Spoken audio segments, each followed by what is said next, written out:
Tonight we're going to go back into the book of John, looking at these encounters that Jesus has with people.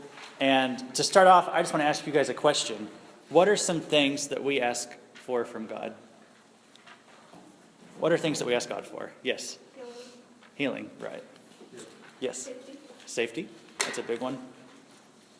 Emma? Finances, yes. Take care of us financially. Yes. Wisdom, that's an important one too. Corey? Protection, right?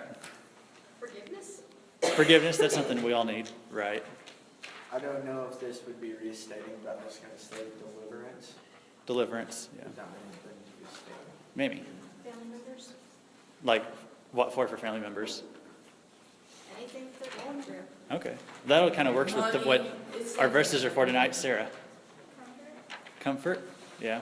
Anyone ever ask God for a specific material need or something like that? Anyone want to share one?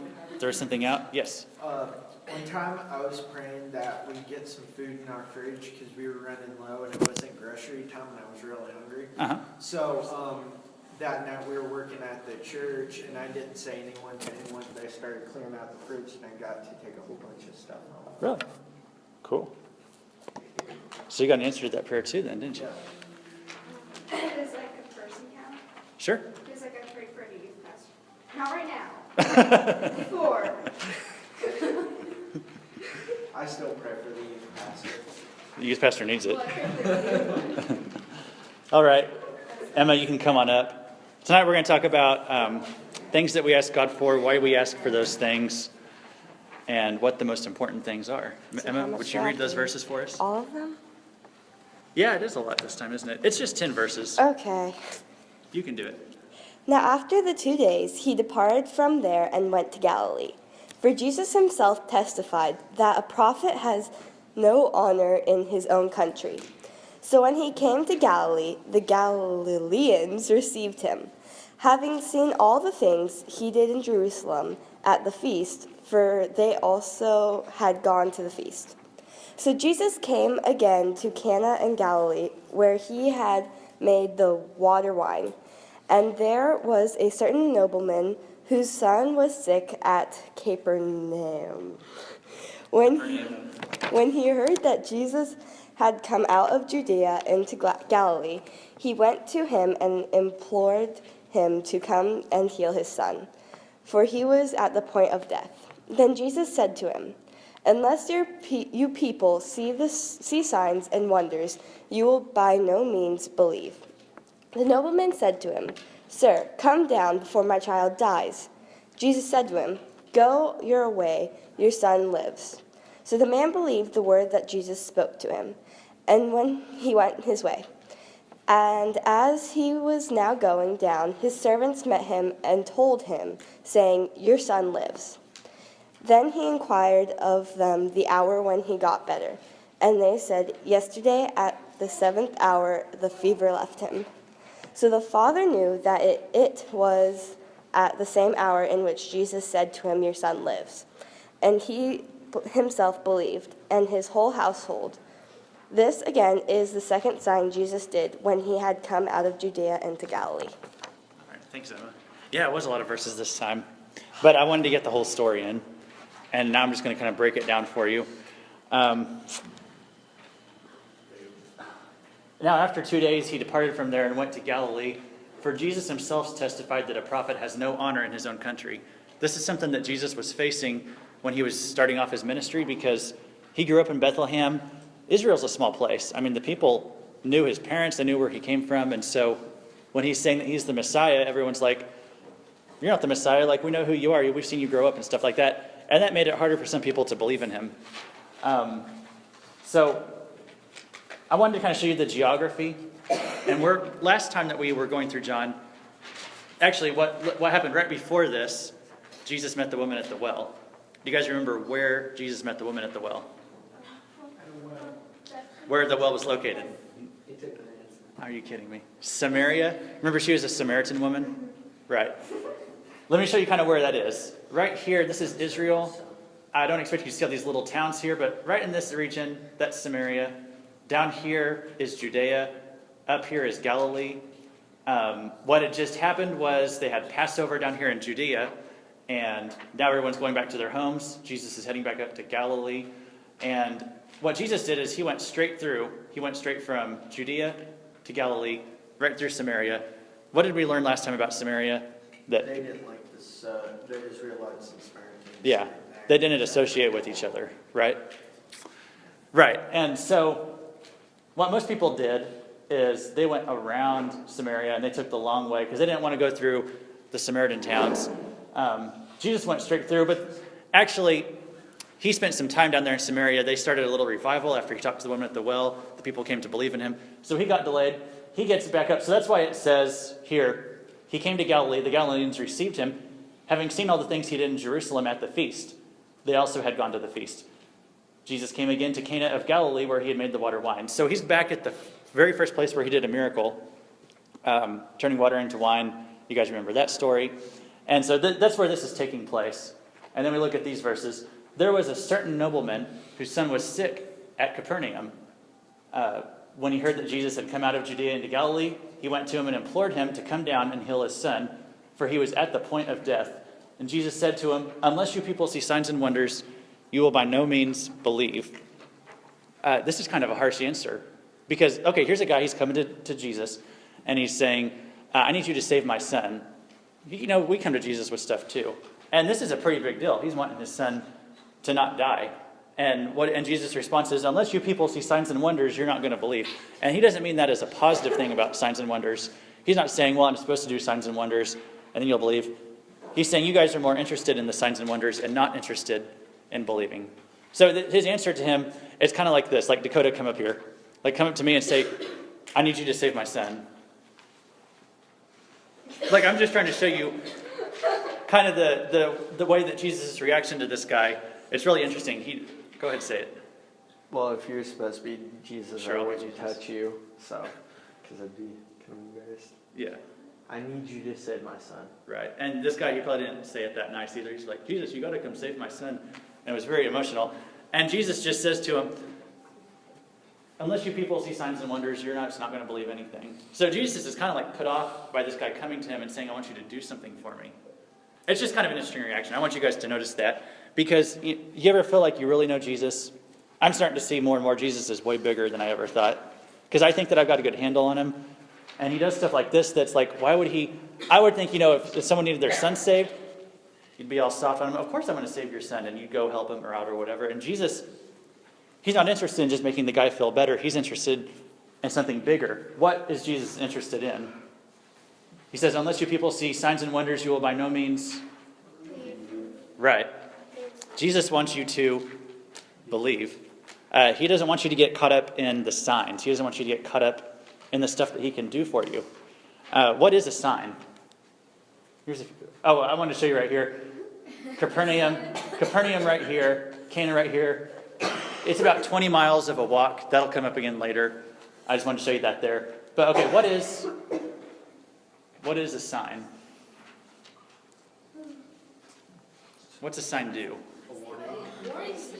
It warns you about something. Marvin, did they steal it? Those girls. A sign, it tells you what's ahead. A sign is going to point to something beyond. Like a stop sign. It points to something, okay? Signs point to a greater reality. You're not supposed to be interested in the sign itself, but what the sign is pointing to. You know what I'm saying? Right here, exit. We have an exit sign right back there, okay? Right there, we have an exit sign. Now, if I'm all focused on the exit sign, and I'm like, okay, I'm going to leave the building, and I try to crawl out through the sign, I'm probably not going to get very far. Right? Okay. I don't fit through the sign. Bathroom. Okay? I don't walk up to the bathroom sign and just start peeing on the sign. Okay? I'll get in trouble if I do that. The sign points you to go to something that's more important than the sign itself. You know what I'm saying? The sign points to a greater reality. You know what I'm saying? Let's go back here. Jesus says, unless you people see signs and wonders, you will by no means believe. Jesus wanted people to believe. Go ahead. Jesus wants to bring as many people who will believe in him as possible. 3. That's his ultimate goal, and no matter what he does. He wants people to, that's his absolute, not just one person, but as many people as possible. He wants them to all believe. That's his goal. Just remember that. That is Jesus' goal. And not just in this story, in every story. He wants people to believe. Okay, so you guys understand that? This is a story about belief. I'm going to move ahead over here. I'll tell you about this guy.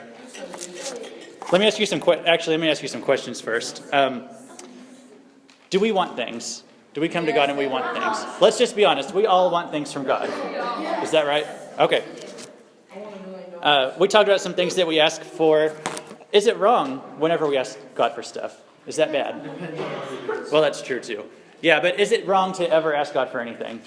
I mean, No. well, is it always wrong? Is all what I meant. It's not always wrong. Is it wrong for God to give us things? No. I mean, sometimes God does not give us something because it's for our own good. He knows, we shouldn't have whatever we're asking for. But what God doesn't want you to do is He doesn't want to give you things and have that to be what you're focused on. He doesn't want that to be what you're all wrapped up in. Let me ask you a question. Why do you believe in God? Why do you follow God? Or let me put it this way. What would it take for you to stop believing in God? Like if you asked God for something and He said no, or He never gave it to you, you want a new car. He's not going to give you something like that. Right. He'll give you something to help you survive and just to He keep gives going. you So, what you need, not what you want. That's a good answer though, Marvin. But yeah, don't cut Nick off. Sorry. I had a friend one time, and she went to one of these it was like a prophecy conference kind of thing. She was all hyped up. She wanted to go there and get the gift of prophecy, like a supernatural gift of prophecy. Okay, it's a pretty tall order. And she didn't get it there. And so what happened after she left the conference? She stopped believing in God. She just said, I don't believe in God anymore because He didn't give her what she wanted. Okay, so hold on. I hate to say this about her. She was not interested in God for God. She was interested in God because of what she could get from Him. Does that make sense? Okay, and I know that's kind of, did you want to add something? I just wanted to say that she sounds like she was kind of a spoiled brat. Well, I think that she was getting overly emotional about it. Yeah, she just wanted everything handed to her. And maybe God had a good reason for not giving, well, I'm sure He had a good reason for not giving her what she wanted. But the point is, for her, she wasn't after God for God Himself, but she wanted the things that God would give her. And when she didn't get Him, she just walked away. She said, sorry, I'm not going to follow God anymore. Now, she came back later on. I don't know where she's at right now. She did come back. Anyway, I just want to point out, things should not be the goal. Things, like stuff that we can get, should not be the goal. If you get a boyfriend or girl, let's say you have a boyfriend or girlfriend, and you have a nice job, and you're making good money, and you can buy your girlfriend, jewelry and stuff like that, and then one day you lose your job, and you can't afford to go out to eat and buy that kind of stuff anymore. And your girlfriend, she dumps you, she doesn't want anything to do with you anymore, not interested. What did that mean? that means I want Mamie to answer. She's a turd. Okay, she's a turd. Okay, put it in a nicer way, maybe. Marvin. If you polish turd, it's still turd. I would say she was just using him, Mm-hmm. and I'm guessing she, You know, guys, that gonna do girl, your the girl, the guy that was dating her, He didn't realize that she just wanted his things. Yeah. She didn't really want him, right? he had. Want to add something, Corey? Yeah, it's like if an old dude was rich and some young chick. That happened. Exactly. I was thinking about using that as an example. That's happened quite a few times. Let me see what time it is. Okay, I got to move on because I got to move on. Sorry, Corey. Remember a few weeks back we talked about what it means to believe. Yep. What does believe mean? Because you remember, if we go back in the Hebrew, what does the word believe actually mean? Wait, what? Trust and obey. Hey. Good job, though. You remembered half of it. Trust and obey. I want you guys to remember that. That is because you can believe that something is real, but have a head knowledge of something, but not actually trust and obey it. You know what I'm saying? Have you guys ever heard this song, Trust and Obey? For there's no other way to be happy in Jesus than to trust and obey. It's a good song. It's talking about what it means to believe, though. Trust and obey. So last time we talked about trust and obey, which part did we focus on? The trusting or the obeying? Obeying. Right. We talked about obeying last time. Tonight I want to talk about trusting. Okay, obeying was kind of a tough one to deal with. Trusting can be just as hard as obeying. Now we'll go back to this picture earlier. Charles Blondin. Okay, this was a guy about 100 years ago, and he used to do tightrope walking across one of those, I think is like the Niagara Falls. One time, and he would just do amazing tightroping stunts or whatever. One time he went across blindfolded, okay? Couldn't see anything. He went across blindfolded. The Niagara Falls. Did you make it? He made it, yeah. One time he went across with his manager on his back. What? Okay, one time he went across, or one time he just took a chair out there, like he carried a chair out there, put it on the tightrope. And it's not showing in this picture. He actually balanced, like sitting on the chair on the tightrope. I don't know how someone does that. This is what this guy did. And this was out like if he fell, he would have been dead. And he didn't just like balance one, or like two legs on the tightrope, which is what, I guess I would have tried to do that. But he actually balanced like one leg, according to the eyewitnesses there. So this guy was amazing. One time he took, you can see him like riding a bike or something right there. One time he took a wheelbarrow across, okay? Wheelbarrow across one side to the other. And he gets to the other side. And he says, hey, you people think I could take a person across in the wheelbarrow? And everyone's like, yeah, come on, do it. And he says, okay, first one, whoever jumps in, I'll take you across. Nobody got in the wheelbarrow, right? They believed he could. They probably really like mentally, I'm sure he could do that. He could do all this other stuff. He can take someone across in a wheelbarrow, sure. But they had confidence he could do it. They believed he could do it. But none of them wanted to put their own life on the line and trust that. Yeah. You have to have trust. You have to believe. You can believe without trusting, right? Is that what you're trying to say? Lots of people believe in God, but they don't trust God. I mean, last time we went on the obey side. Lots of people believe in God. They'll trust him for salvation, but they won't obey him. Some people will trust God, and they might be good at the obeying, or they believe in God. They might be good at the obeying part, but they don't trust God with their salvation. They might still be trusting in themselves or for whatever. There's lots of people who believe in God, have mental, I believe God exists, thanks. They're like, sure, I believe God exists, but they don't trust God for their salvation. What was Jesus' goal? He wants to make as many people as possible in him. Right. Believing meaning trusting, obey. Here's how Satan tries to trip us up. Satan's goal is, it's not necessarily to make you stop believing in God. He just doesn't want you to trust in God. That's what he did like back in the Garden of Eden. Okay, Adam and Eve, they sinned. They stopped obeying God and they stopped trusting God because Satan came up to Adam and Eve and he said, now did God really say this? And he said, no, God doesn't want you to eat the fruit because then you'd be powerful too. And he started giving them all these kind of doubts. Did Adam and Eve still believe that God existed? Yeah. Right. Did they still trust God? That's where they got messed up. They sinned, they disobeyed him, and they stopped trusting him. And God is a liar. Right. Okay, let's go back to the story. The nobleman said to him being Jesus, he said, sir, come down before my child dies. Jesus said to him, go your way, your son lives. What does the man want Jesus to do? Like physically come with him. Exactly. Take him to his son and like touch him or whatever. Right. Because in all the stories they had in the Bible so far, It said, like, in the he, Old like, Testament. touched someone and- Right. Whoever was doing the miracle was always in the room.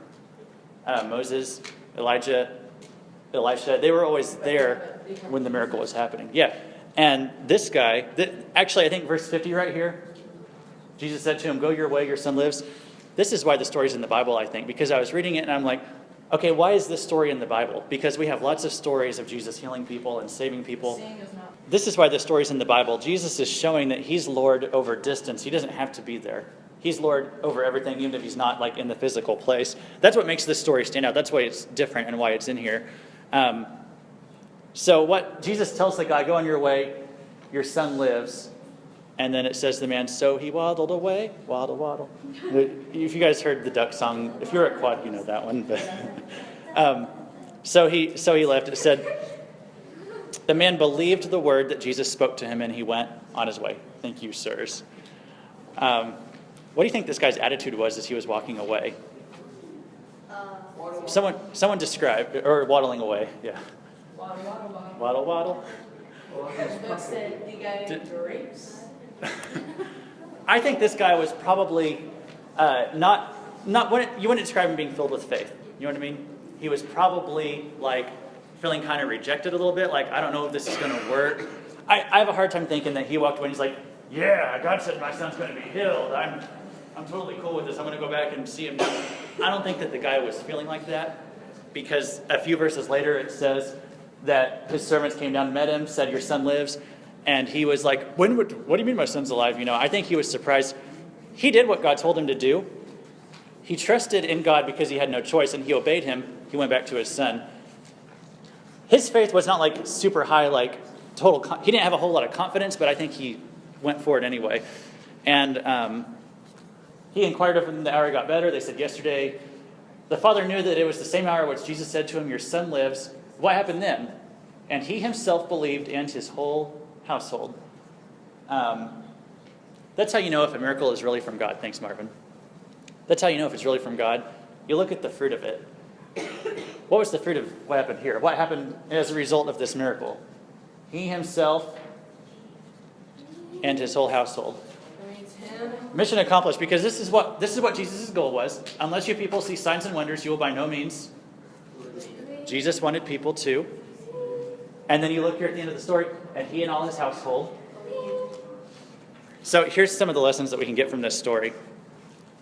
Before I go into these, you know, God will answer our prayers sometimes, not in a way that we expect. Sometimes we think that God is not listening, and he's actually doing something that's going to like blow our mind later on. That's what makes it hard to trust. Sometimes obeying God is just a walk. Like the guy had to walk away. Sometimes we just have to take a walk and wait on God and trust that he's doing stuff behind the scenes that we don't know about. That's part of what faith is. But here's some of the lessons I wanted to pull from this. First, don't trust God to get stuff. Trust God to get God. And what I mean by that is, does anyone have a Bible on them real handy? Emily, I'm going to steal yours. I forgot to print this verse out. Oh, you guys can hold on for 2 more minutes. Let me find this verse in Galatians. Are you so foolish, after beginning with the Spirit, are you now trying to attain your goal by human effort? That's what Paul's saying to the Galatians. This verse kind of changed me, because I went through life a long time, wasting a lot of time on my Christian walk, trying to get closer to God by trying harder all the time. And then I came across this verse. Let me read it to you again. Galatians 3:3. Are you so foolish? After beginning with the Spirit, are you now trying to attain your goal by human effort?